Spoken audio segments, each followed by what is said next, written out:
저는 올해 60을 넘긴 평범한 아내입니다. 그런데 지금 제 마음은 너무나 복잡합니다. 며칠 전 제 남편이 암 판정을 받았습니다. 의사의 입에서 암이라는 단어가 나오는 순간 제 귀에는 그 말만 울렸습니다. 눈앞이 아득해지고 심장이 철렁 내려앉았습니다. 그런데 이상하게도 눈물이 바로 나오지 않았습니다. 충격은 있었지만 동시에 묘한 공허와 냉랭함이 밀려왔습니다.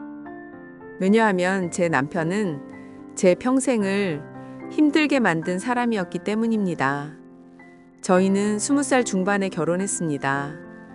남편은 집안의 장남이었습니다. 그 사실 하나만으로 그는 늘 나는 집안을 책임지는 사람이라고 자부했습니다. 결혼 전부터 우리 집은 내가 이끌어야 한다는 말을 입버릇처럼 했습니다. 저는 그게 든든함이라고 생각했습니다. 하지만 결혼 생활 속에서 그것은 곧 가부장적이고 권위적인 모습으로 바뀌었습니다. 남편은 자기 부모님과 동생들을 지나칠 만큼 챙겼습니다. 동생이 돈이 필요하다 하면 망설임 없이 빌려주고 명절마다 시댁 부모님께 갖가지 선물을 사드렸습니다. 그런데 저와 아이들에게는 늘 인색했습니다.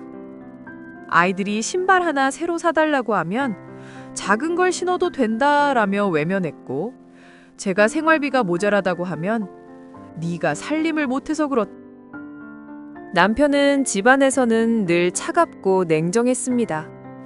아이가 학교에서 상장을 받아와도 대수롭지 않게 넘겼고, 제가 하루 종일 집안일을 하고 힘들다고 해도 그게 네 일 아니냐라고 말했습니다. 저는 남편의 말 한마디 따뜻한 위로가 그렇게 그리웠지만 끝내 듣지 못했습니다. 그런데 아이러니하게도 정작 남편이 그렇게 정성을 쏟은 동생들과 친정 부모님은 남편을 고맙게 여기지도 않았습니다.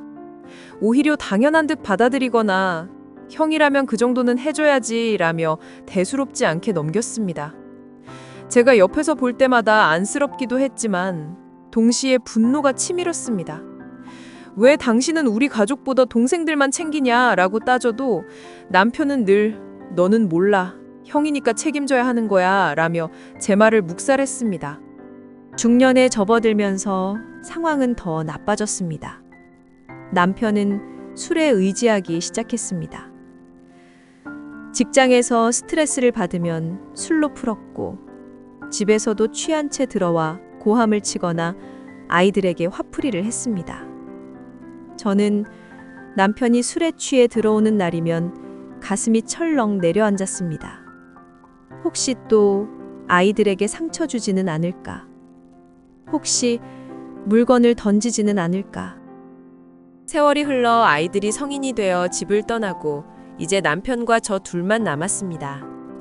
그동안의 고생이 끝나는 줄 알았지만 남편은 여전히 변하지 않았습니다. 여전히 자기 가족을 먼저 챙겼고 저에게는 차갑게 대했습니다. 제 친정 부모님은 이미 오래전에 돌아가셨기에 의지할 곳조차 없었습니다.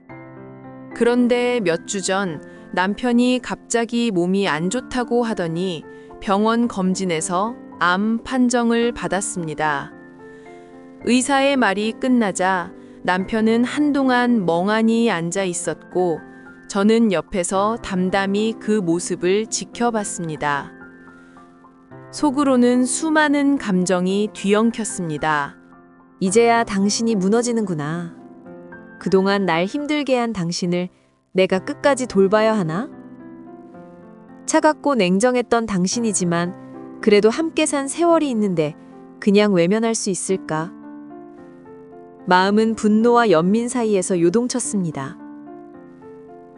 남편은 판정을 받은 뒤에도 여전히 자존심을 세웠습니다.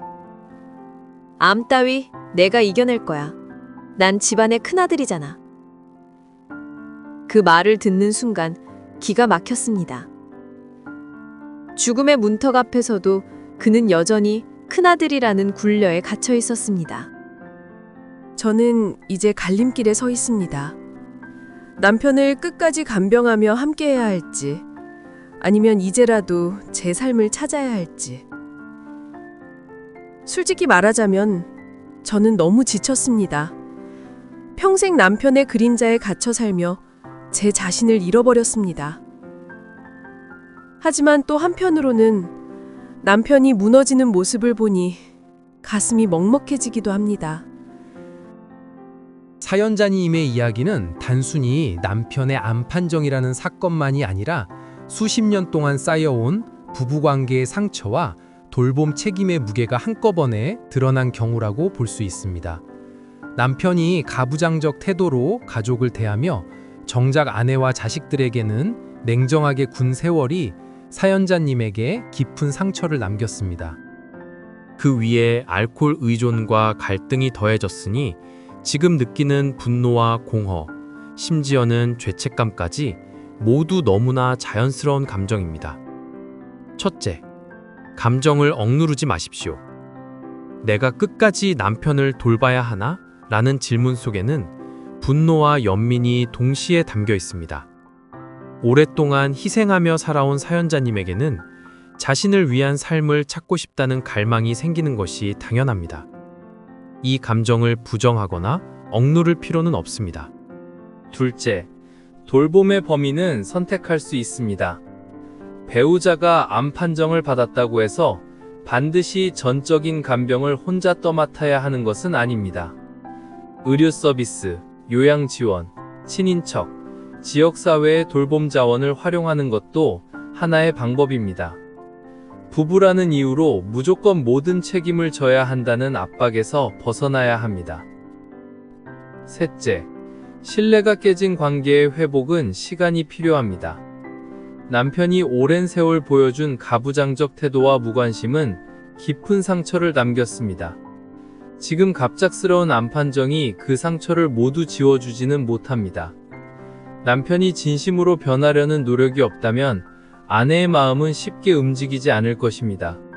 따라서 돌봄과 용서는 별개의 문제로 생각해야 합니다. 넷째, 자녀와의 관계 회복에 힘을 쏟으십시오.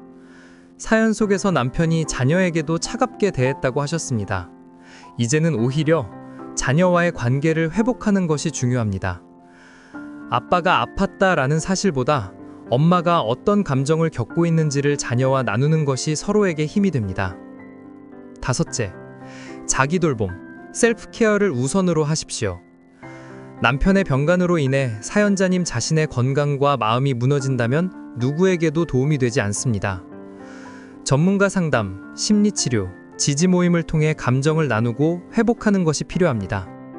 마지막으로 선택은 강요가 아닌 결정입니다. 남편을 끝까지 간병할지 여부는 의무가 아니라 사연자님의 결정이라는 점입니다. 누구도 그 선택을 대신할 수 없습니다. 남편이 준 상처를 기억하는 것도, 그래도 함께한 세월을 인정하는 것도 모두 사연자님의 몫입니다. 정리하자면 사연자님은 지금 분노와 연민 사이에서 흔들리는 것이 당연합니다. 하지만 이 상황에서 중요한 것은 남편보다 사연자님의 마음과 삶입니다. 자기 자신을 먼저 돌보고 필요한 도움을 받으며 가족 간의 관계를 현실적으로 조율한다면 지금의 위기는 단순한 고통을 넘어 새로운 삶을 모색하는 계기가 될 수도 있습니다. 오늘 사연은 64세 할아버지와 그의 아내 사이에서 벌어진 특별한 사건을 담아 준비했습니다. 그럼 지금부터 이야기 속으로 들어가 보시죠. 저는 올해 64, 이름은 박철수입니다. 아내와 결혼한 지도 벌써 40년이 되어 갑니다. 그런데 요즘 들어 아내가 자꾸 잔소리를 늘어놓습니다. 여보, 귀가 왜 이렇게 어두워졌어요? 여보, 요즘 왜 그렇게 깜빡깜빡해요? 사실은 제가 얼마 전 병원에서 경도 치매 초기 진단을 받았기 때문입니다. 크게 심각한 단계는 아니지만 아내는 그때부터 더 유난스러워졌습니다. 저는 괜히 마음이 불편했습니다. 내가 짐이 되는 건 아닐까 하는 생각이 하루에도 몇 번씩 스쳐갔습니다. 어느 날 아내와 말다툼이 있었습니다. 아내가 병원에서 시킨 대로 매일 일기를 쓰라고 하는데 저는 고집을 부리며 거부했습니다. 나 아직 멀쩡한데 뭘 자꾸 기록을 해? 괜히 치매 환자 취급하는 것 같아. 아내는 잠시 말이 없더니 눈물이 맺힌 목소리로 이렇게 말했습니다. 여보, 나는 당신이 변하는 게 무서워요. 당신이 날 잊어버릴까봐 그게 제일 무서워요. 그 말에 저는 아무 대꾸도 못했습니다. 마음 한쪽이 뭉클했지만 자존심이 걸려서 그냥 등을 돌리고 말았죠.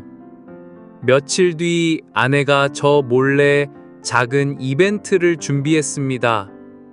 결혼 40주년 기념이라며 동네 공원 벤치에 작은 케이크를 올려놓고 저를 불렀습니다. 아내는 손에 오래된 사진첩을 들고 있었습니다. 결혼식 사진, 첫 아이 돌잔치 사진, 가족 여행 사진. 그 사진들을 한 장 한 장 넘기면서 아내가 말했습니다. 여보, 만약 당신 기억이 조금씩 사라지더라도 나는 매일 이렇게 사진을 보여드릴 거예요.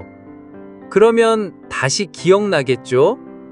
우리 같이 걸어온 길이 얼마나 소중했는지.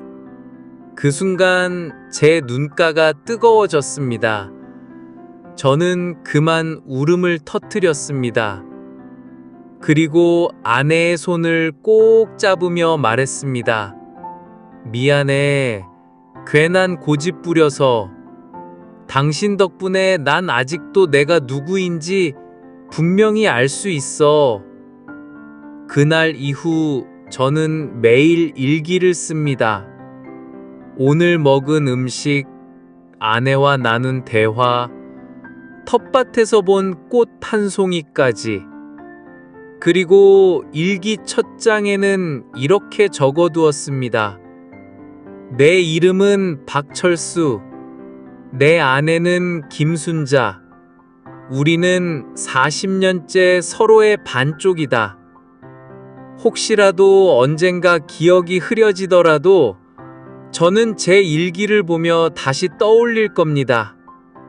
그리고 아내와 함께 웃었던 오늘의 순간들을 영원히 간직하려고 합니다.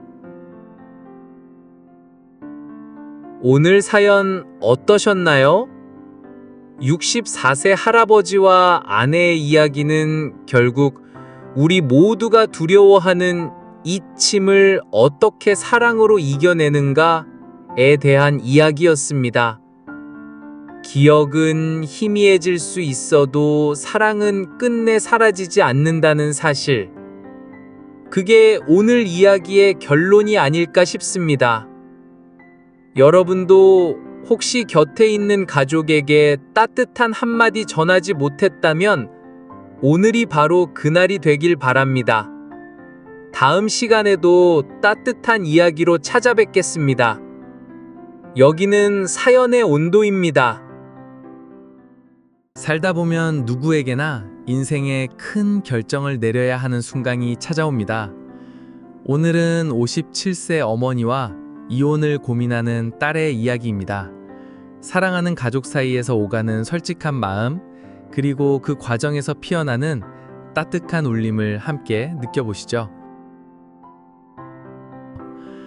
저는 올해 57세, 이름은 김영희입니다. 남편과는 소소하게 살고 있고 딸은 33, 결혼한 지는 이제 5년 차가 되었죠. 어느 날 저녁 딸이 전화를 해왔습니다. 목소리가 무겁고 떨리더군요.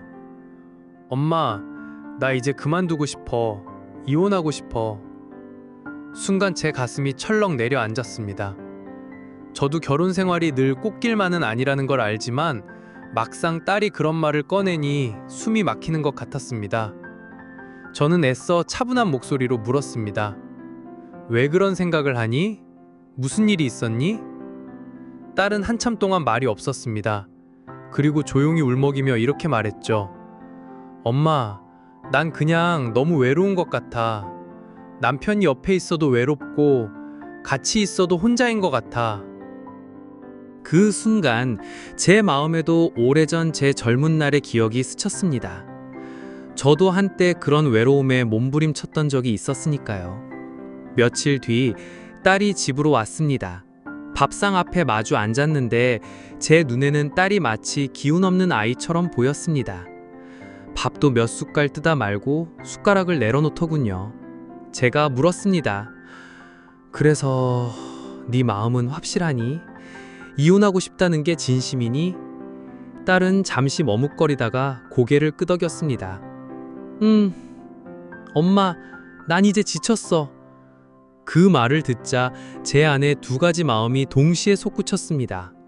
한쪽에서는 딸이 불행하다면 놓아주는 게 맞지 않을까 하는 연민이, 또 다른 한쪽에서는 결혼이라는 게 그렇게 쉽게 그만두는 게 아니야 하는 단호함이 자리 잡았죠.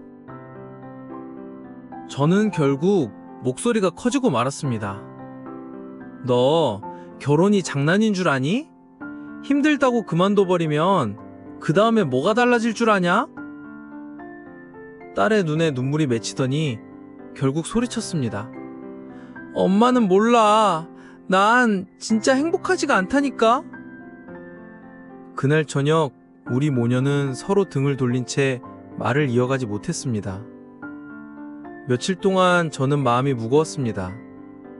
그런데 우연히 정리하다가 제 오래된 일기장을 발견했습니다. 결혼 초 남편과 싸우고 울며 쓴 글들이 빼곡히 적혀 있더군요. 오늘 또 싸웠다. 나도 이혼하고 싶다.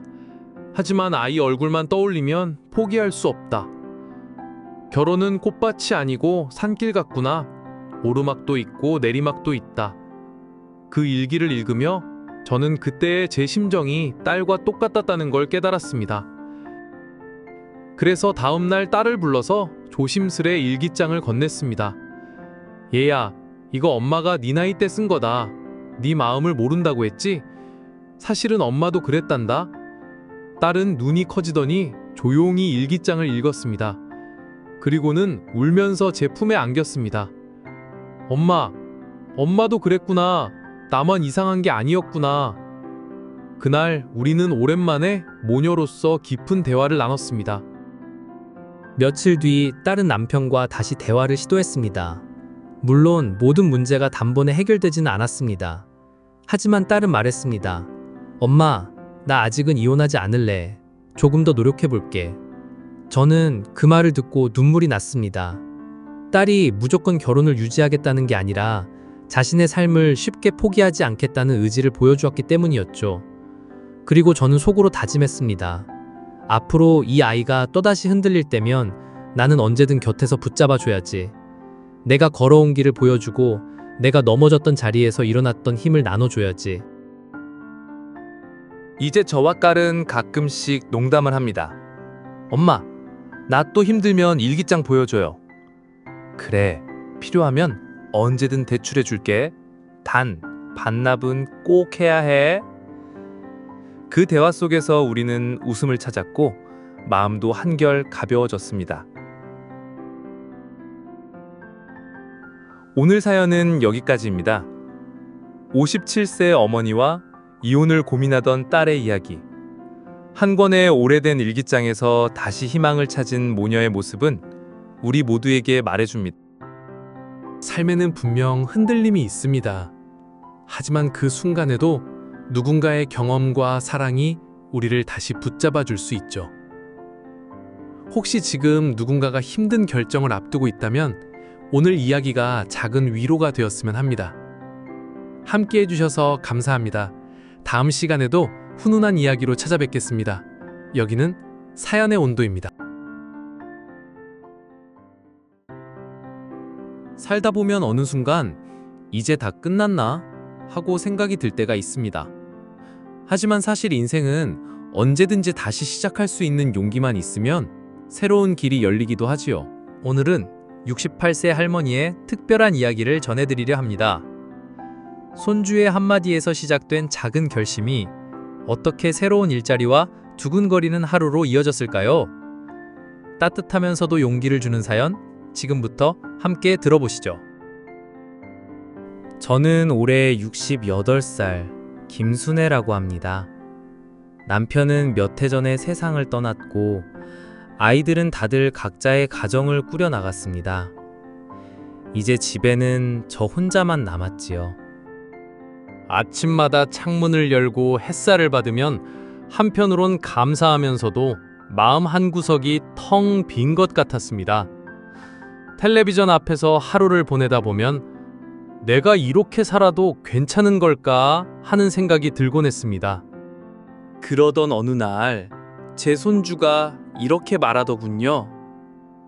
할머니, 나는 나중에 커서 멋진 일을 하고 싶어. 할머니는 무슨 일을 하고 싶으세요? 그 질문이 제 마음을 찌르듯 파고들었습니다. 그래, 나도 아직 할 수 있지 않을까? 다시 한번 일해볼까? 그날 이후 저는 일을 구해보기로 결심했습니다. 손주에게도 제 자신에게도 보여주고 싶었습니다. 나이는 숫자에 불과하다는 걸요. 하지만 막상 일을 찾으려니 쉽지 않았습니다. 구인 광고에는 60세 이하, 젊고 활기찬 분이라는 조건이 붙어 있었습니다. 나이 제한 앞에서 제 용기가 꺾이기도 했습니다.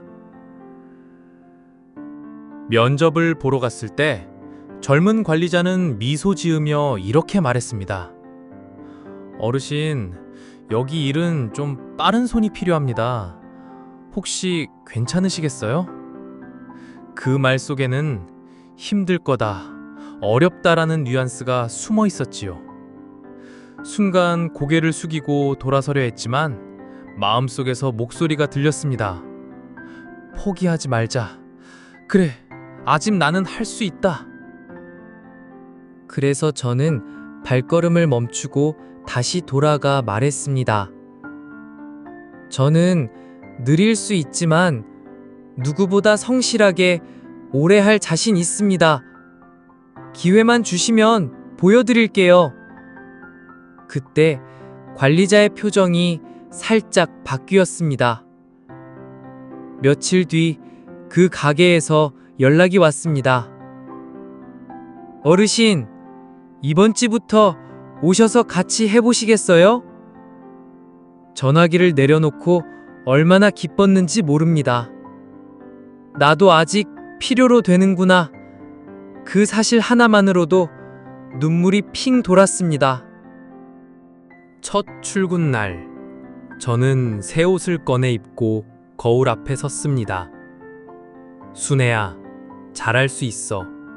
오늘부터 다시 시작이야. 가게에 들어서니 젊은 직원들이 저를 환하게 맞이했습니다. 어서 오세요, 어머니. 앞으로 잘 부탁드립니다. 처음엔 계산대 기계도 낯설고 손님 주문을 받아 적는 것도 버벅거렸습니다.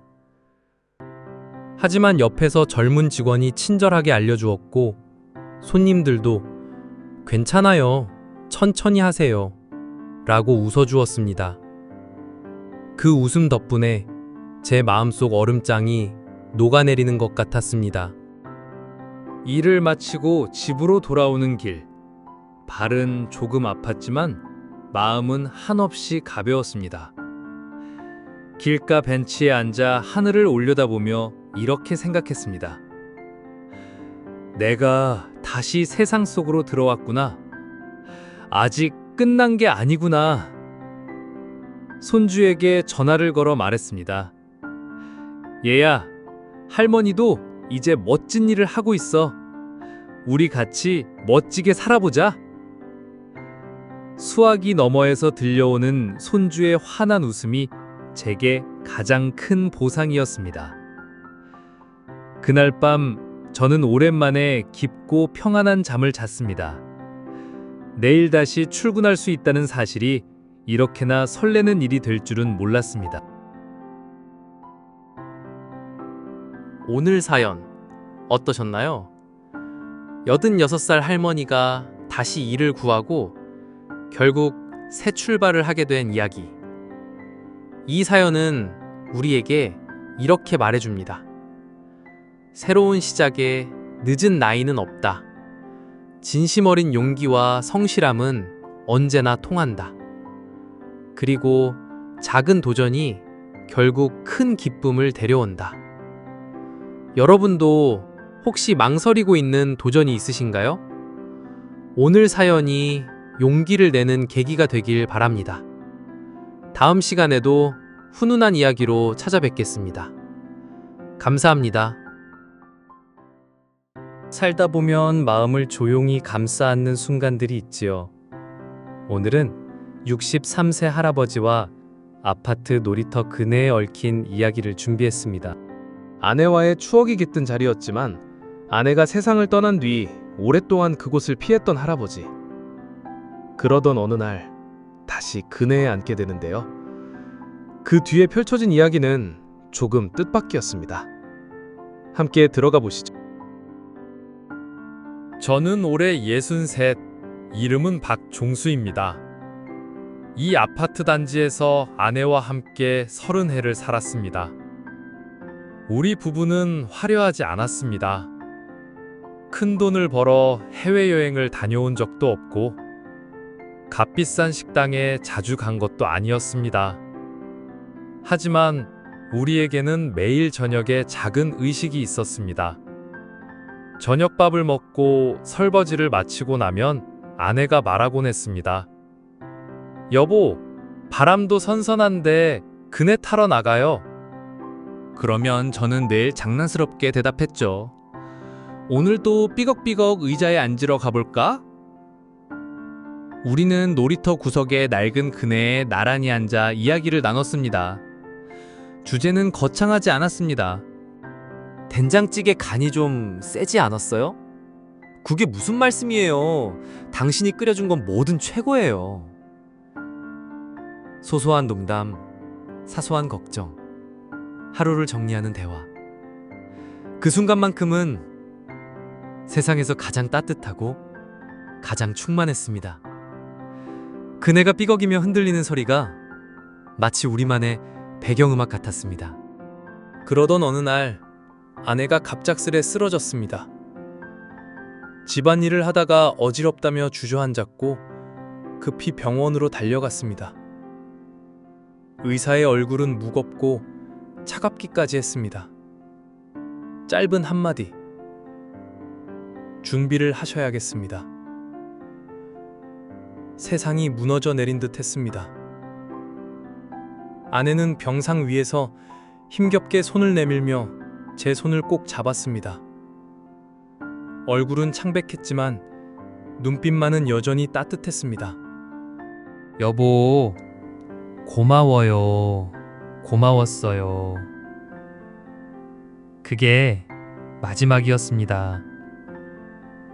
손끝에서 온기가 서서히 사라질 때 제 마음속도 함께 꺼져버리는 듯 했습니다. 장례를 마치고 집에 돌아왔을 때 온 집안이 낯설게 느껴졌습니다. 밥상에 마주 앉을 사람도 없고 안방의 베개 하나는 덩그러니 비어 있었고 부엌 싱크대에는 설거지할 그릇조차 줄었습니다. 무엇보다 놀이터의 그네는 감히 다가갈 수 없는 금단의 장소가 되어버렸습니다. 멀리서 보이는 그네만 봐도 아내의 웃음소리가 귓가에 맴돌았고 눈물이 터져나와 고개를 돌리곤 했습니다. 차라리 부서져 사라져버리면 좋겠다. 그네가 그대로 남아있다는 사실이 오히려 더 괴로웠습니다. 몇 달이 흘러도 상실감은 줄지 않았습니다. 어느 날 저녁 문득 창가에 서서 놀이터를 내려다봤습니다. 아이들이 깔깔거리며 뛰어놀고 젊은 엄마들이 벤치에서 이야기를 나누는 모습이 보였습니다. 그 모습을 보는데 문득 가슴 한쪽이 저려왔습니다. 아내가 있었다면 지금도 저 그네에 앉아 있었을 텐데. 알 수 없는 힘에 이끌리듯 발걸음을 놀이터로 옮겼습니다. 그리고 아내가 늘 앉던 바로 그 그네에 앉았습니다. 철사줄이 삐걱이며 움직일 때 저는 눈을 감았습니다. 아내의 웃음소리가 귓가에 울리는 듯 했습니다. 여보, 오늘은 참 시원하네요. 그 목소리가 너무 선명해서 무의식적으로 대답을 하려다가 멈추고 말았습니다. 순간 눈물이 왈칵 쏟아졌습니다. 여보, 당신 없는 세상은 왜 이렇게 적막한 걸까요? 그네가 흔들릴수록 마음은 깊은 절벽 아래로 추락하는 듯 했습니다. 세상 모든 소리가 멀어지고 오직 그네 삐걱임과 제 흐느낌만이 남았습니다. 그때 바로 옆에서 조심스러운 목소리가 들려왔습니다. 어르신, 괜찮으세요? 깜짝 놀라 고개를 들자 젊은 엄마 한 분이 따뜻한 눈빛으로 서 있었습니다. 자주 나오세요. 우리도 뵈면 좋잖아요. 다음에 오시면 제가 커피라도 드릴게요. 순간 가슴이 뭉클했습니다. 무슨 말로 답해야 할지 몰라 그저 고개만 끄덕였습니다. 그러자 다른 엄마도 다가와 말을 보탰습니다. 저희 사실 다 알고 있었어요. 늘 아내분과 나란히 앉아 계시던 모습 참 보기 좋았거든요. 그 순간 눈물이 또 터져나올 뻔했습니다. 아무도 모를 거라 생각했는데 사실은 다들 지켜보고 있었던 겁니다. 그날 이후 저는 조금씩 놀이터를 찾기 시작했습니다. 아이들이 뛰어노는 소리, 엄마들의 웃음소리가 오히려 위로가 되기 시작했습니다. 어르신, 오늘은 어떠세요? 예전 같으면 눈물이 쏟아졌을 대답이었지만 이젠 미소로 이야기할 수 있었습니다. 그 사람은 꽃을 참 좋아했어요. 놀이터 구석 화단에도 작은 화분을 놓곤 했지요. 된장찌개를 늘 조금 짜게 끓였는데 제 입엔 그게 세상에서 제일 맛있었습니다. 아내를 떠올리며 웃는 제가 제 스스로도 낯설었습니다. 하지만 그 웃음 속에는 아내가 여전히 제 곁에 있다는 따뜻한 위로가 깃들어 있었습니다. 저녁 하늘에 붉은 노을이 퍼지는 순간 저는 속삭였습니다. 여보, 세상은 아직도 따뜻해요. 나 오늘도 그네에 앉아 있답니다. 그 순간 바람이 살짝 불어와 그네가 흔들렸습니다. 마치 아내가 곁에서 함께 타주는 듯한 기분이 들었습니다. 오늘의 사연 어떻게 들으셨나요? 63세 할아버지와 아내의 추억이 깃든 그네 이야기. 이 사연은 우리에게 이렇게 말해줍니다. 사랑하는 이가 떠나도 그 추억은 늘 살아있다는 것. 위로는 때로 낯선 사람, 뜻밖의 이웃에게서 찾아온다는 것. 그리고 외로움 속에서도 작은 친절 하나가 인생을 다시 빛나게 한다는 것. 혹시 주변에 혼자라고 느끼는 분이 계신가요? 짧은 안부 인사, 따뜻한 미소 하나가 그분에게 큰 힘이 될 수 있습니다. 오늘도 함께 해주셔서 고맙습니다. 여기는 사연의 온도입니다. 살다 보면 우리가 예상치 못한 순간에 큰 상처를 마주하게 됩니다. 특히 오랜 세월을 함께 온 배우자의 배신은 그 어떤 말로도 표현하기 어려운 아픔이죠. 하지만 오늘의 주인공은 그 아픔 앞에서 주저앉지 않았습니다. 오히려 두려움을 넘어 자신의 삶을 다시 선택한 한 여성의 이야기를 전해드립니다. 올해 70을 넘긴 할머니입니다. 남편과는 반세기 넘게 함께 살아왔습니다. 젊은 시절 가진 것 하나 없을 때 서로를 의지하며 살아왔습니다. 아이들을 키우며 크고 작은 어려움을 함께 견디며 저는 늘 믿었습니다. 우리만큼은 끝까지 서로 지켜줄 거야. 그러던 어느 날 작은 균열이 제 앞에 모습을 드러냈습니다. 남편의 양복 주머니에서 우연히 발견한 영수증. 꽃다발과 고급 레스토랑 이름이 적혀 있었습니다. 그날은 제가 병원에 입원해 있던 날이었습니다. 같이 병원에 가달라던 저의 말을 거절하고 중요한 일이 있다고 했던 남편이었습니다. 순간 가슴이 철렁 내려앉았습니다. 내가 아픈 날 그는 누구와 있었던 걸까? 처음에는 단순한 착오라며 스스로를 달랬습니다. 하지만 그때부터 저는 자꾸만 남편의 작은 변화들에 신경이 곤두섰습니다. 늦어지는 귀가 시간, 낯선 향수가 스친 와이셔츠, 그리고 휴대폰을 볼 때마다 감추는 듯한 불안한 손길. 그 모든 사소한 조각들이 하나의 그림으로 이어지며 저는 더 이상 외면할 수 없었습니다. 결정적인 순간은 우연히 찾아왔습니다. 남편이 깜빡 두고 간 휴대폰. 그 안에 남겨진 메시지에서 낯선 이름과 다정한 문장을 보게 된 순간 세상이 무너져 내리는 듯했습니다. 오늘도 고마웠어요. 요새 당신 덕분에 참 행복하네요. 짧은 문장 한 줄이 제 삶의 반세기를 부정하는 듯했습니다. 심장이 쿵 하고 떨어지는 소리에 눈앞이 아득해졌습니다. 그날 밤 잠을 이루지 못했습니다. 머릿속에는 남편의 얼굴과 메시지 속 단어들이 교차하며 괴로움을 더했습니다. 분노와 슬픔, 혼란이 뒤섞여 지금 당장 따져 묻고 끝내야 하나? 아니면 자식들 생각해서 모른 척하고 넘어가야 하나? 마음은 끝없이 흔들렸습니다. 며칠 동안 밥 한 숟갈도 제대로 삼키지 못했습니다. 스스로를 다그쳤습니다. 나만 참으면 가정은 유지된다. 하지만 이대로 산다면 내 마음은, 내 행복은, 이대로 산다면 난 빈 껍데기로 사는 거야. 결국 저는 남편을 불러 앉혔습니다. 그리고 조용히 말했습니다. 당신, 나한테 솔직히 말해줘요. 이건 뭐예요? 제가 내민 건 문제의 메시지가 담긴 사진이었습니다. 남편은 얼굴이 하얗게 질리더니 이내 고개는 떨구었습니다. 그리고 낮은 목소리와 차가운 얼굴로 조용히 말했습니다. 미안하다. 그냥 잠깐 만난 거야. 난 가정을 버릴 생각은 없어. 그 순간 제 안에서 두 가지 감정이 동시에 일었습니다. 배신감과 허탈감. 제가 사랑하던 남편은 이제 세상에 없어지고 낯선 남자가 앞에 앉아 있는 것 같았습니다. 눈물이 주르륵 흘러내렸습니다. 말로는 설명할 수 없는 복잡한 눈물이었습니다. 그날 이후 저는 거울 앞에 서는 시간을 자주 가졌습니다. 주름진 얼굴, 세월의 흔적이 가득한 모습. 주름 하나 없던 시절부터 지금까지 제 옆에는 남편이 있었습니다. 하지만 과거가 아쉬워서 계속 관계를 유지할 수는 없었습니다. 나는 평생 참으며 살았어. 하지만 이제는 더는 참지 않아. 내 남은 세월은 나 자신을 위해 살겠어. 그 결심은 생각보다 단단했습니다. 남편에게 말했습니다. 이제 그만합시다. 당신과 나 여기까지예요. 남편은 당황한 얼굴로 말했습니다. 이 나이에 무슨 이혼이냐? 체면도 있고 자식들도 있는데.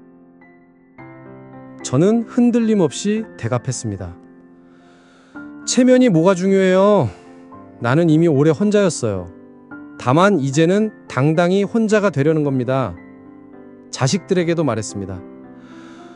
엄마가 더는 참고 살 필요는 없단다. 내가 원하는 건 남은 시간 동안 당당히 나답게 사는 거야. 이혼 절차는 쉽지 않았습니다. 하지만 시간이 흐르자 제 마음은 오히려 가벼워졌습니다. 아침이면 작은 텃밭에 물을 주고 문화센터에서 그림도 배우고 오랜 친구들과 여행도 다니며 웃음을 되찾았습니다. 무엇보다 제 마음속에서 무겁게 눌러왔던 돌덩이가 사라졌습니다. 사람들은 아직도 묻습니다. 그 나이에 무슨 새 출발이냐. 그럴 때마다 저는 미소 지으며 말합니다. 새 출발에 나이는 상관없습니다. 용기만 있으면 됩니다. 이제 저는 거울을 보며 스스로에게 속삭입니다. 잘했다. 드디어 너답게 살아가고 있구나. 오늘의 사연 어떻게 들으셨나요? 할머니는 남편의 외도라는 깊은 상처 앞에서도 두려움 대신 자신을 위한 선택을 했습니다. 그 선택은 결코 쉽지 않았지만 결국 새로운 삶의 문을 열어주었습니다. 우리가 흔히 나이는 숫자일 뿐이라고 말하죠. 하지만 그 말은 단순한 위로가 아닙니다. 진짜로 용기는 나이를 가리지 않는다는 사실을 오늘 사연이 잘 보여주었습니다. 혹시 지금도 억지로 참고만 살아가는 분이 계신가요? 이 사연이 여러분에게 작은 용기가 되길 바랍니다. 여기는 사연의 온도입니다.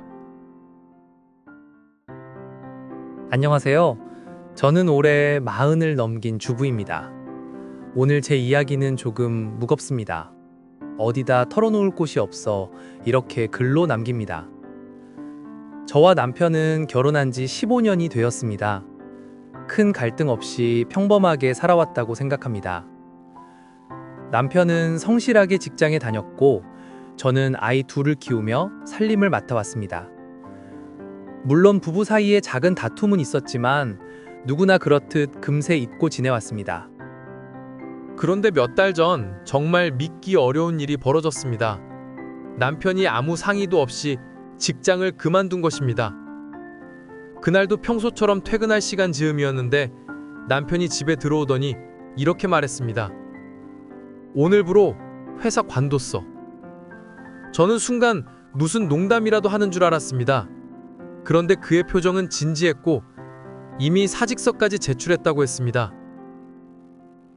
저는 충격에 말이 나오지 않았습니다. 아니, 왜 나랑 한마디 상의도 없이 그만둬? 우리 집 대출은, 애들 학원비는 앞으로 어떻게 하려고 그래? 제가 울먹이며 따져묻자 남편은 태연하게 말했습니다. 내가 너무 지쳐서 더는 못 다니겠더라고. 이제 좀 쉬고 싶어. 새로운 길을 찾을 거야. 그 말을 들으며 온몸이 무너져 내리는 듯 했습니다. 물론 직장 생활이 힘들다는 건 이해합니다. 하지만 최소한 아내와 상의는 해야 하지 않을까요? 저와 아이들이 함께 살아가는 집인데 왜 혼자서 그렇게 중요한 결정을 내려야 하는지 도무지 이해가 되지 않았습니다. 그 후로 남편은 집에 머무는 시간이 길어졌습니다. 처음에는 정말 쉬어야겠거니 생각했지만 시간이 지날수록 불안이 커졌습니다. 하루 종일 TV 앞에 앉아 있거나 휴대폰으로 영상을 보며 시간을 보내는 남편을 보면서 속이 터졌습니다. 제가 생활비 걱정을 하면 그는 이렇게 말합니다.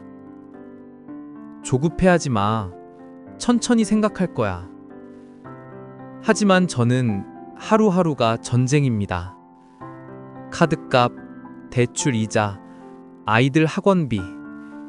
제 머릿속은 숫자와 계산으로 가득 차 있습니다. 반면 남편은 무심해 보였습니다.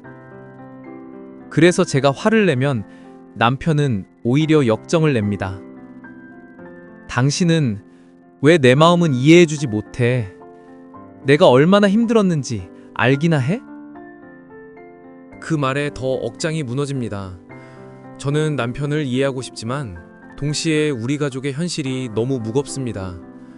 힘들었다는 이유로 혼자 모든 걸 정리하고 퇴사해버린 남편을 어떻게 이해해야 할까요? 최근에는 서로 대화도 줄었습니다. 제가 무슨 말을 꺼내면 남편은 방으로 들어가 문을 닫아버립니다. 저는 아이들 앞에서라도 침착하게 굴려고 하지만 속은 골마갑니다. 밤마다 불안과 분노가 뒤섞여 잠을 잘 수가 없습니다. 저는 지금 갈림길에 서 있습니다. 남편을 설득해 다시 일을 하게 해야 하는지, 아니면 제가 직접 경제활동을 시작해야 하는지, 그것도 아니라면 이 결혼 생활 자체를 다시 생각해야 하는지, 머리가 복잡합니다. 가장 큰 문제는 이제 남편을 믿을 수 없다는 겁니다. 가족의 운명을 좌지우지하는 중대한 결정을 저와 상의하지 않았다는 사실이 깊은 상처로 남았습니다. 이 결혼이 여전히 믿음 위에 서 있는지 아니면 이미 균열이 깊어진 것인지 저는 혼란스럽습니다. 혹시 제가 너무 이기적인 걸까요? 남편을 더 이해하고 기다려야 하는 걸까요? 아니면 제가 느끼는 이 불안과 분노가 당연한 걸까요? 오늘도 잠들지 못하고 이렇게 마음을 글로 풀어봅니다. 사연자님의 이야기는 많은 분들이 공감할 수 있는 현실적인 문제를 담고 있습니다. 배우자가 아무 상의 없이 직장을 그만뒀다는 사건은 단순한 경제적 위기만이 아니라 배우자 사이의 신뢰와 존중의 균열을 드러내는 중요한 신호입니다. 사연자님의 감정은 당연한 것입니다. 불안, 분노, 배신감은 너무도 자연스러운 감정입니다. 가족의 생계와 미래는 부부가 함께 짊어져야 하는 문제인데 남편분이 혼자 결정했다는 사실은 배제당했다는 상처를 남깁니다. 사연자님이 이 결혼을 다시 생각해야 하나라는 극단적인 질문까지 떠올리는 것은 감정의 무게만큼이나 현실적인 고민입니다. 스스로를 이기적이라 자책할 필요는 없습니다. 남편의 심리 이해하기. 남편분이 회사를 갑자기 그만둔 데에는 분명한 이유가 있습니다. 장기간 누적된 스트레스, 직장 내 갈등, 자기 효능감 상실, 번아웃, 탈진 증후군. 이런 상황에 처한 사람은 합리적 의사결정보다는 도피적 선택을 하게 됩니다. 내가 너무 지쳐서 더는 못 다니겠다라는 말은 그만큼 절박했음을 보여줍니다. 하지만 문제는 그 선택을 가족과 상의하지 않고 독단적으로 했다는 점입니다. 이는 부부 신뢰를 무너뜨리고 사연자님을 고립된 위치로 내몬 셈입니다. 당장 필요한 단계, 대화의 틀 재정립. 현재 두 분은 서로의 입장만 강조하며 대화가 단절된 상태입니다. 이런 상황에서는 감정이 먼저 터져나오기 때문에 해결책이 나오지 않습니다. 다음과 같은 대화의 틀을 마련해 보시길 권합니다. 첫 번째, 시간과 공간 정하기. 아이들 없는 시간, 방해받지 않는 장소에서 대화하기. 두 번째, 감정 대신 사실 말하기. 당신은 왜 이기적이야? 대신 당신이 퇴사 사실을 상의하지 않은 점이 나를 불안하게 했다라고 구체적으로 표현하기. 세 번째, 공통 목표 설정. 가족의 안정이라는 목표를 먼저 확인하고 그 목표를 위해 어떤 선택이 필요한지 논의하기. 재취업과 새로운 길, 현실적 합의. 남편분이 당장 예전 직장으로 돌아가기는 어려울 수 있습니다. 그러나 가정의 생계를 위해 현실적 대안을 찾는 것은 반드시 필요합니다. 단기적으로 가능한 일, 파트타임, 프리랜스 등을 검토하게 하기. 장기적으로 재취업이나 전환을 준비할 수 있도록 계획 세우기. 사연자님도 경제활동을 고려하되 이는 협력의 관점이지 대체의 관점이 아님을 강조하기. 신뢰 회복, 함께 결정한다는 원칙. 이번 사건의 핵심은 경제 문제가 아니라 신뢰 문제입니다. 앞으로 중요한 결정을 내릴 때는 반드시 함께 논의한다는 원칙을 세워야 합니다. 당신이 다시는 혼자 결정하지 않겠다고 약속해주면 나도 당신을 기다릴 수 있다와 같은 명확한 메시지가 필요합니다. 부부 상담과 개인 상담의 병행. 남편분이 번아웃이나 우울 증상을 겪고 있다면 전문적인 치료가 필요할 수 있습니다. 정신건강의학과 상담을 권합니다. 또한 부부가 함께 상담을 받는다면 서로의 입장을 중립적인 제3자 앞에서 정리할 수 있습니다. 이는 감정의 소용돌이를 가라앉히고 실질적인 해결책을 찾는 데 도움이 됩니다. 장기적 관점, 위기를 기회로.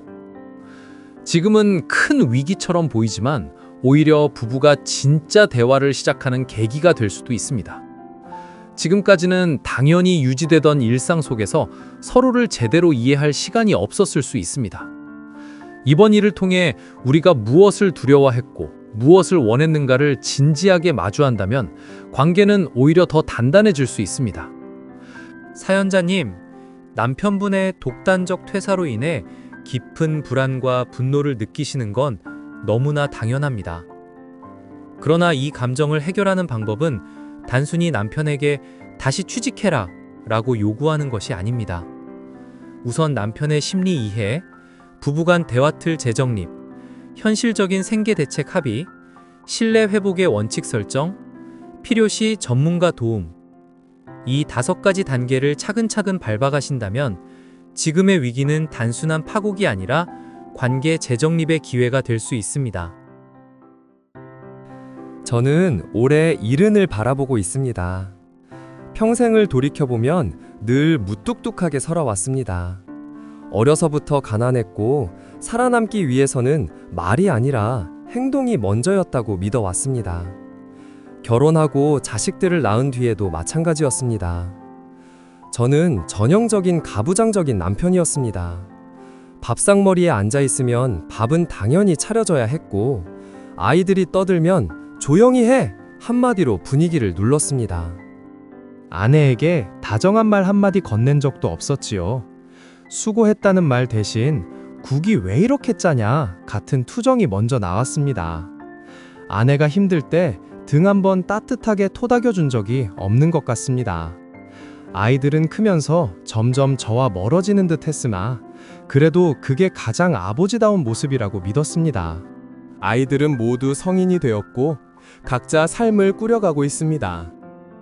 특히 아들은 대학 졸업 후 직장 생활을 시작하면서 점점 집에 발길을 줄였습니다.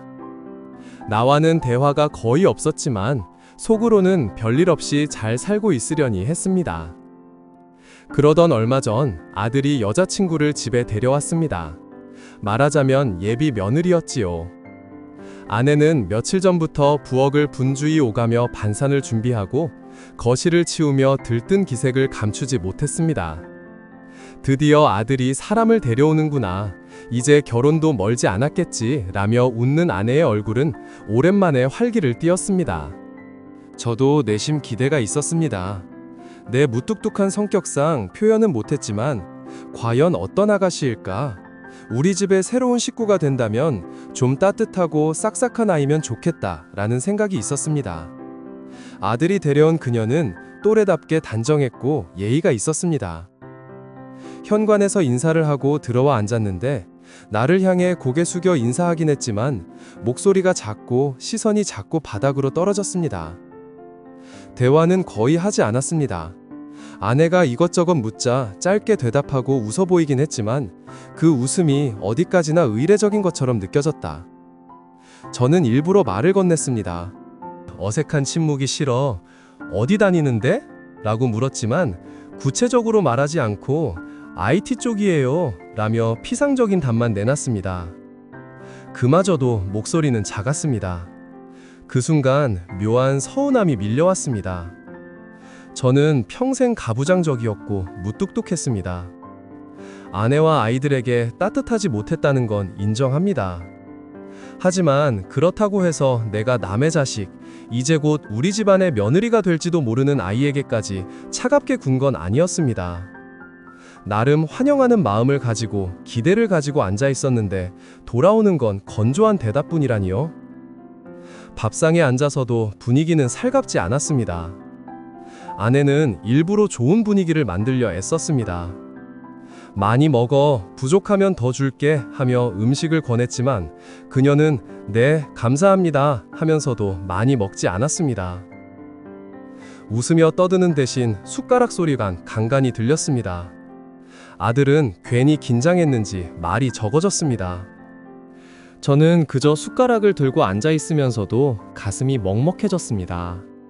내가 그동안 아내와 자식들에게 따뜻하지 못했으니 예비 며느리도 나를 경계하는 걸까?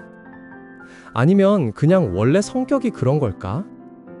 그래도 오늘은 첫 자리인데 조금은 살갑게 웃어주면 안 되는 걸까? 식사가 끝나고 아들이 그녀를 데리고 나간 뒤 아내가 한숨을 쉬며 말했습니다. 애가 나쁘진 않은데 너무 말이 없네. 요즘 애들이 다 그런 건가? 나는 괜히 화가 치밀어 올랐습니다. 싹싹한 맛이 없잖아. 며느리 될 애가 이래서야 되겠어? 첫인상이 중요한 건데. 말을 하면서도 속이 더 쓰라렸습니다. 아마도 제가 은근히 기대했던 따뜻한 분위기가 무너졌기 때문이겠지요. 며칠이 지나도 그날의 서운함이 쉽게 가시지 않았습니다. 집안에 새 식구가 들어온다면 그만큼 서로 가까워지고 웃음이 더 늘어나야 하는 거 아닌가요? 하지만 그날 내가 받은 느낌은 벽이었습니다. 마치 우리 집과 선을 긋고 억지로 예의를 차리며 앉아 있었던 모습으로 기억에 남았습니다. 물론 저도 반성합니다. 내가 아내한테 자식들한테 따뜻하게 했으면 아들이 데려온 아가씨도 나를 편하게 대했을까 하는 생각. 내 무뚝뚝한 세월이 결국 아들의 인연에도 그림자를 들이운 건 아닐까 하는 자책. 저는 지금 갈림길에 서 있습니다. 아들의 선택을 존중하고 앞으로 예비 며느리를 더 지켜봐야 할지, 아니면 지금 느끼는 이 불편함을 솔직하게 아들에게 말해야 할지 마음이 복잡합니다. 아내는 내게 당신도 좀 마음을 열어. 우리처럼 오래 살아봐야 성격이 드러나는 거지. 아직은 모르는 거야. 라고 말합니다. 하지만 저는 쉽게 수긍이 안 됩니다. 내겐 첫인상이 너무 크게 다가왔으니까요. 사연 속 아버님의 서운함은 단순히 예비 며느리의 태도 때문만은 아닙니다. 사실 이 상황은 평생 가족 안에서 쌓여온 대화 방식과 정서 표현의 문제가 새로운 국면에서 드러난 것이라 할 수 있습니다. 먼저 아버님의 감정은 지극히 자연스럽습니다. 새로운 가족을 맞이하는 자리에서 기대가 크면 그만큼 실망도 크게 느껴집니다. 특히 아버님처럼 평생 무뚝뚝하게 살아오신 분들은 내가 표현은 서툴렀지만 마음만큼은 진심이었다는 생각을 갖고 계십니다. 그래서 더더욱 예비 며느리에게서 따뜻한 반응을 바랐을 수 있습니다. 그것은 당연한 인간적인 바람입니다. 그러나 첫 인상은 불완전한 정보입니다.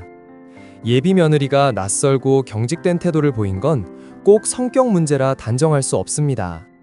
첫 만남에서 긴장했을 수 있고, 시댁 어른이라는 존재 앞에서 어떻게 행동해야 할지 혼란스러웠을 수도 있습니다. 또 요즘 세대는 과도한 살가움보다 조심스러운 예의를 더 중시하기도 합니다.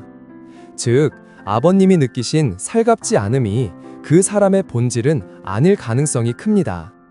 그리고 아버님이 말씀하신 것처럼 평생 무뚝뚝하게 살아온 과거가 이번 경험에 투영되었을 수 있습니다. 내가 따뜻하지 못했으니 이제 며느리도 나에게 따뜻하지 않구나 라는 자기 반성이 서운함을 배가시키는 것입니다.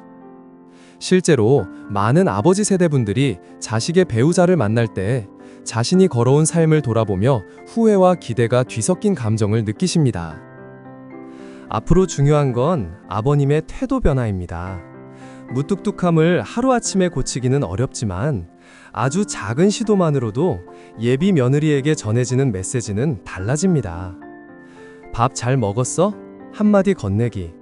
오느라 고생했네 하고 짧게 말하기. 대화가 이어지지 않아도 고개 끄덕이며 미소 짓기. 이러한 짧은 긍정 표현은 상대를 크게 안심시킵니다. 처음부터 살갑게 다가오는 사람은 많지 않습니다. 그러나 어른이 먼저 다리를 놓아주면 젊은 세대는 훨씬 빠르게 마음을 열 수 있습니다. 그리고 아들에게 직접 불만을 털어놓기보다 기대를 전하세요. 아버님이 느낀 서운함을 아들에게 곧바로 불만으로 전달하면 아들은 난처해지고 방어적이 됩니다.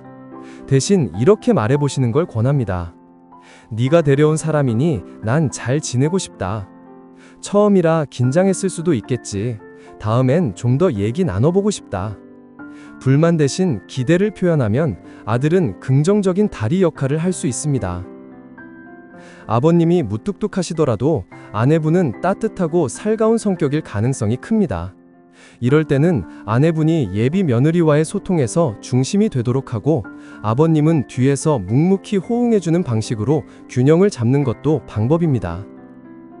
아버님이 과거에 아내와 자식들에게 표현하지 못했던 다정함을 이제는 며느리와 손주 세대에게 조금씩이라도 보여줄 수 있습니다. 그것은 뒤늦은 보상이 아니라 지금부터 할 수 있는 변화입니다.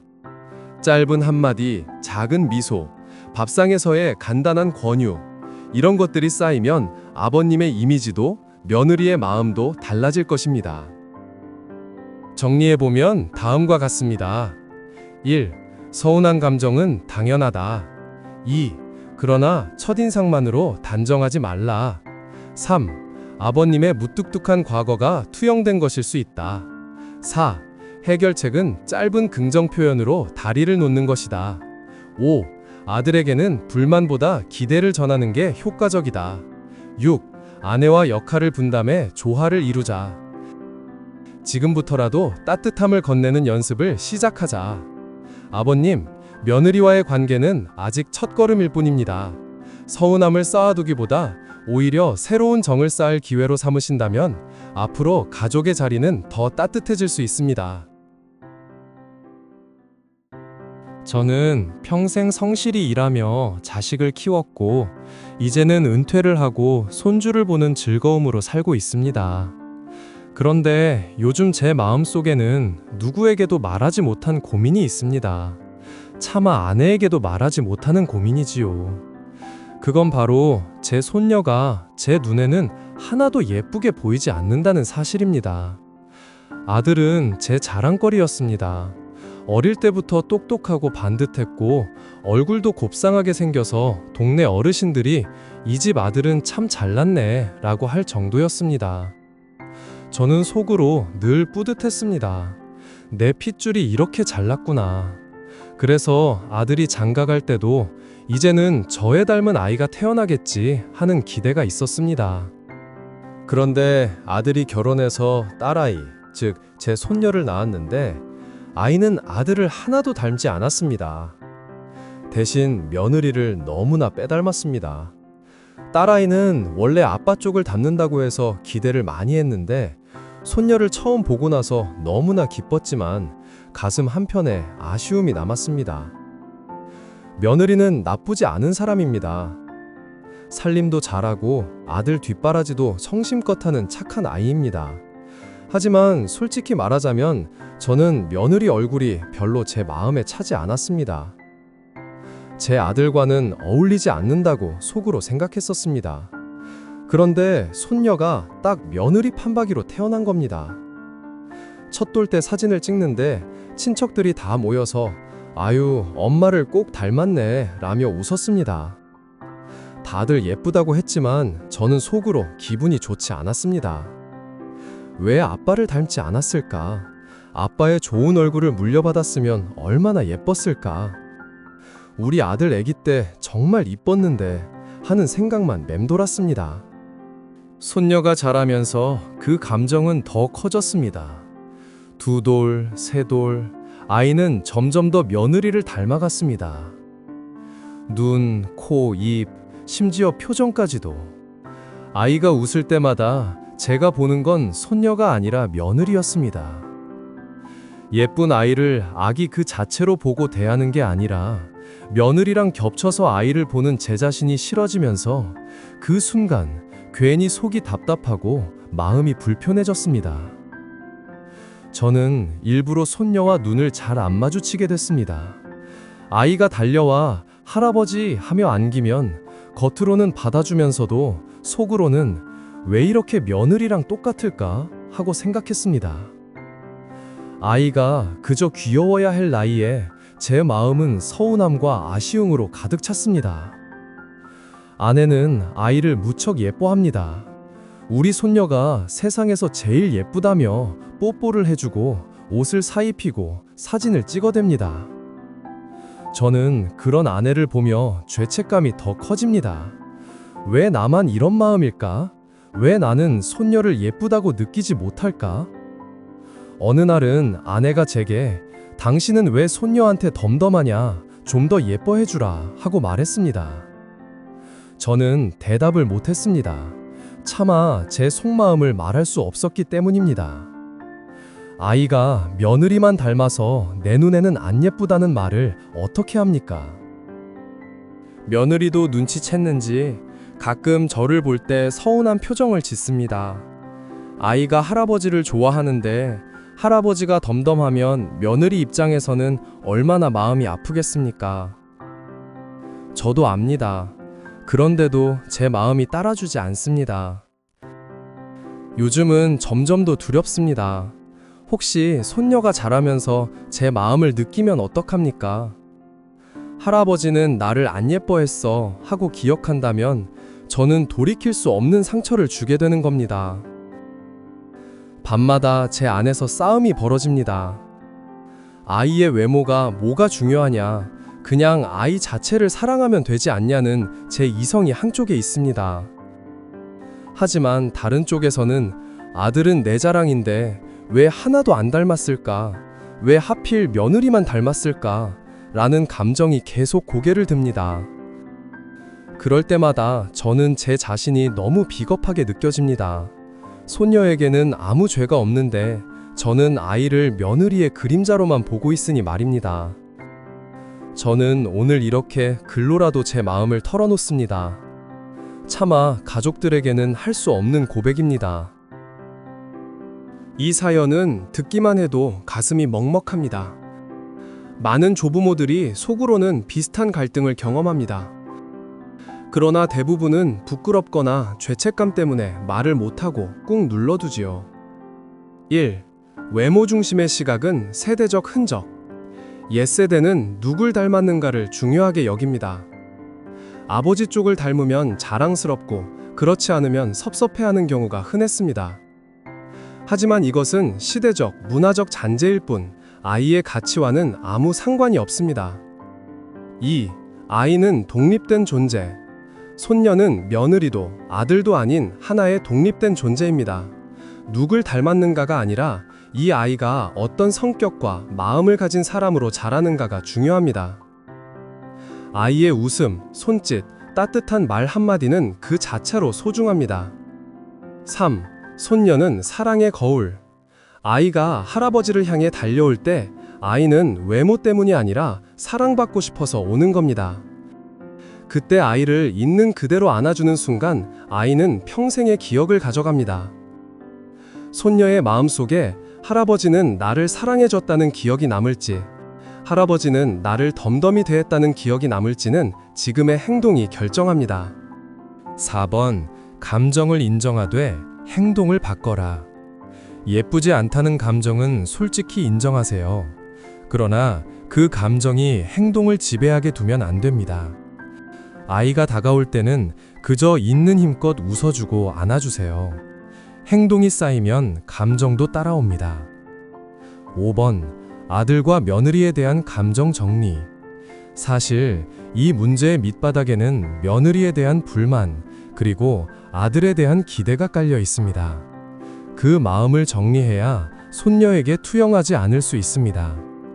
며느리와 손녀를 분리해 바라보는 연습이 필요합니다. 정리하면 다음과 같습니다.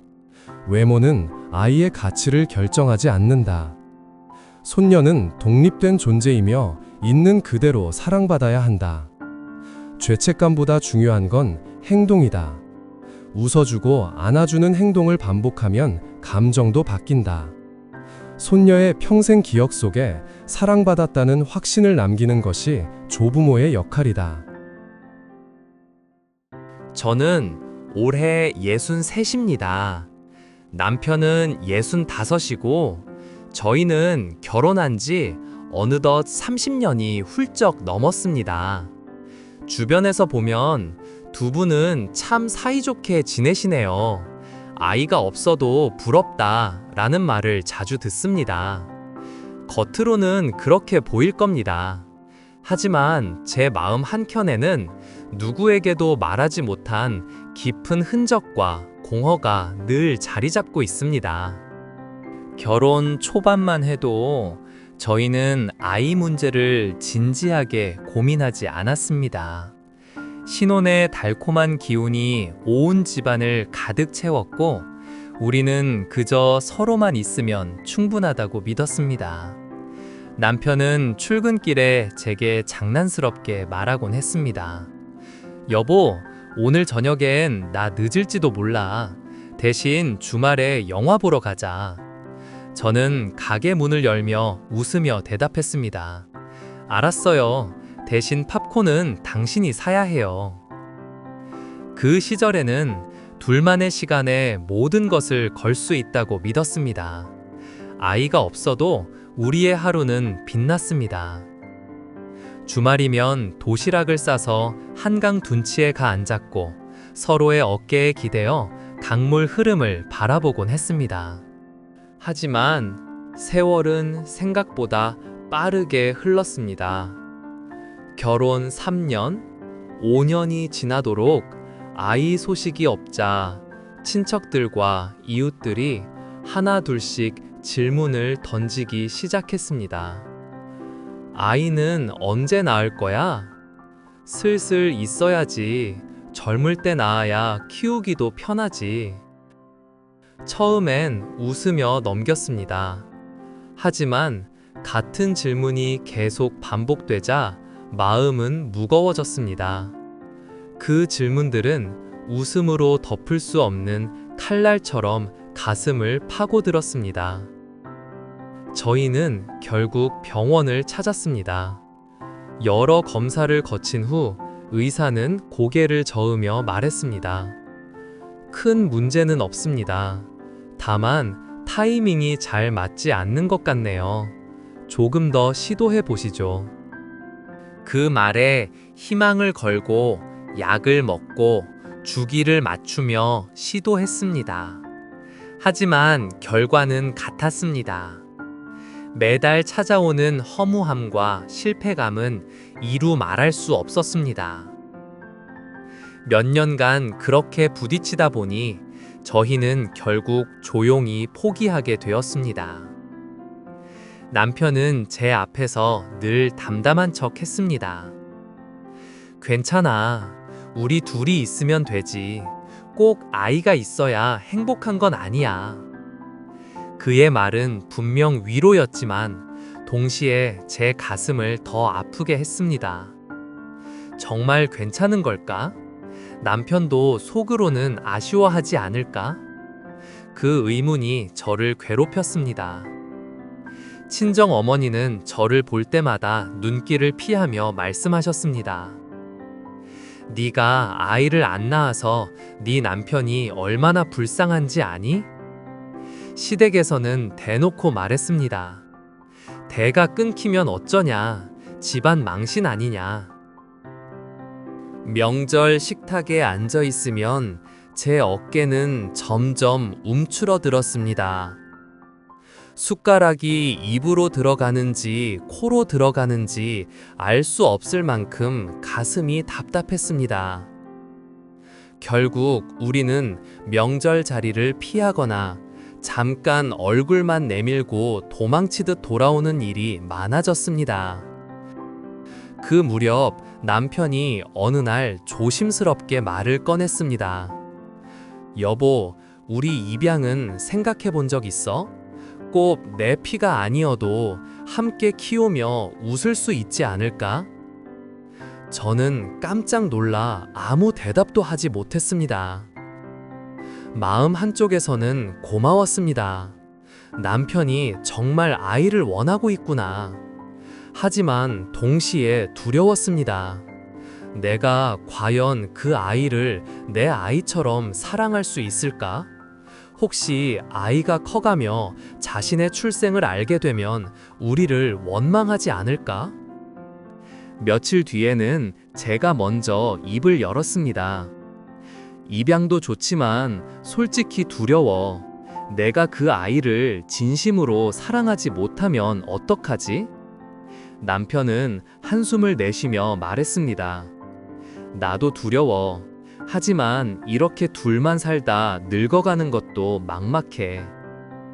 저희는 실제로 입양 절차를 알아보기 위해 보육원을 방문했습니다. 어린 아이들이 작은 손으로 제 옷자락을 붙잡는 순간 눈물이 왈칵 터졌습니다. 아이들의 눈빛 속에는 사랑과 보살핌을 향한 갈망이 가득 담겨 있었습니다.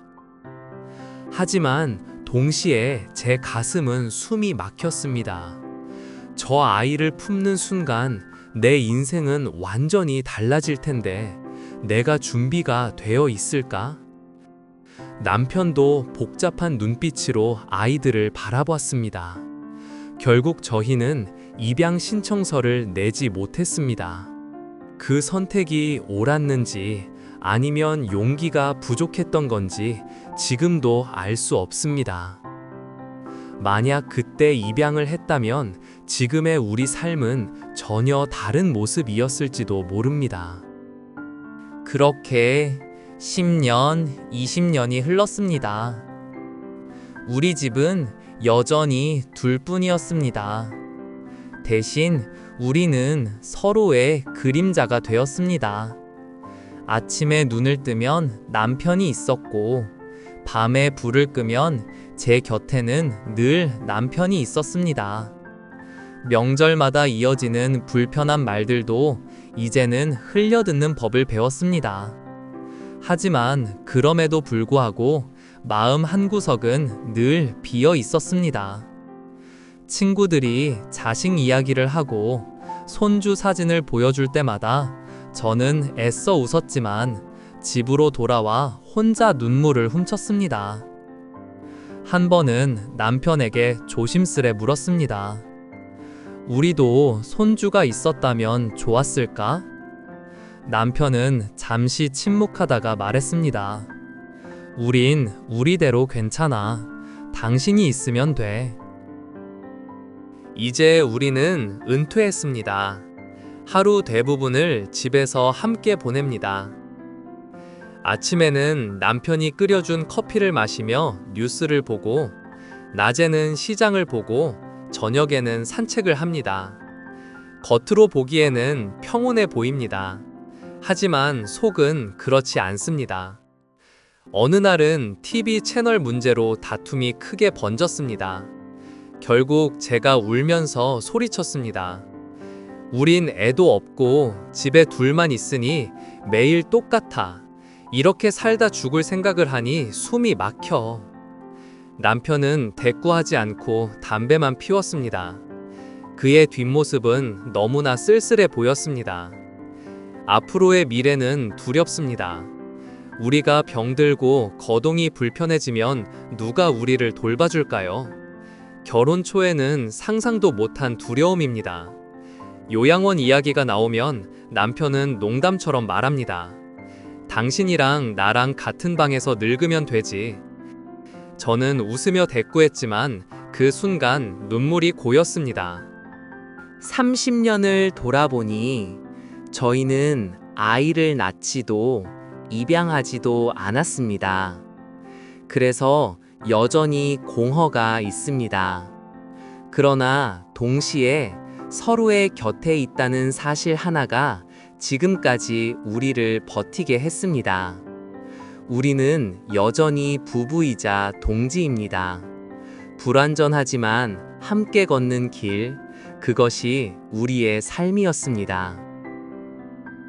사연자님의 이야기는 단순히 아이 없음이라는 문제를 넘어서 부부가 삶의 의미와 정체성을 어떻게 재정립할 수 있는가에 관한 깊은 질문을 던지고 있습니다. 30년이라는 세월 동안 서로의 곁을 지켰다는 것만으로도 이미 큰 성취에도 공허함과 불안은 여전히 존재합니다. 저는 몇 가지 관점에서 조언을 드리고자 합니다. 1. 감정의 무게 인정하기. 사연자님께서 느끼는 외로움, 불안, 심지어는 답답함은 결코 이기적인 것이 아닙니다. 30년 동안 아이를 가지지 못했다는 사실은 부부에게 상처로 남을 수밖에 없습니다. 우리 둘만 있어도 된다 라는 말로 스스로를 위로해왔지만 내면의 공허함은 언젠가 드러나기 마련입니다. 지금의 감정을 솔직히 인정하는 것이야말로 첫걸음입니다. 입양 고민의 의미. 입양을 실제로 고민하고 보육원까지 방문하셨다는 것은 두 분 모두 용기 있는 선택을 시도하셨다는 뜻입니다. 비록 끝내 실행에 옮기지 못했더라도 그것이 반드시 실패는 아닙니다. 준비되지 않은 상태에서 억지로 결정을 내리는 것이 오히려 더 큰 상처를 남길 수 있습니다.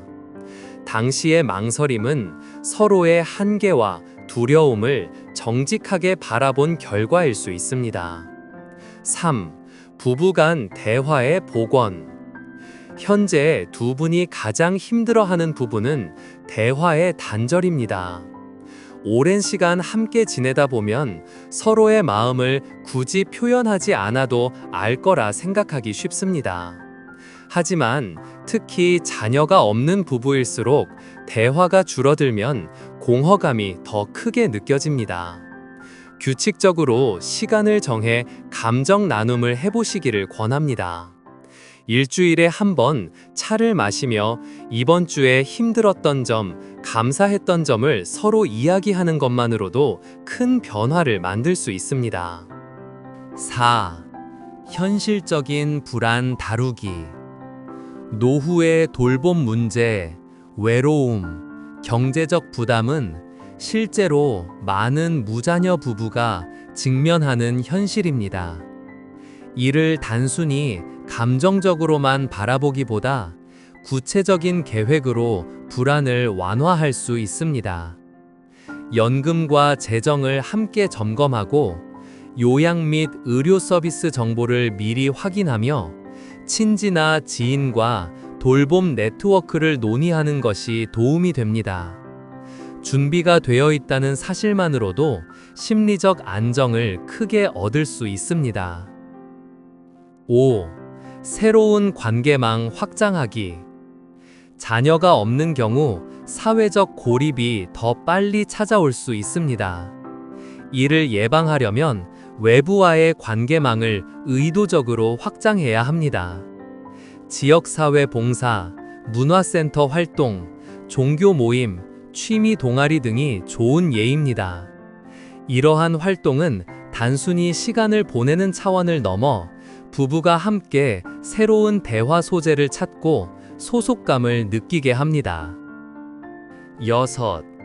전문가 도움 고려하기.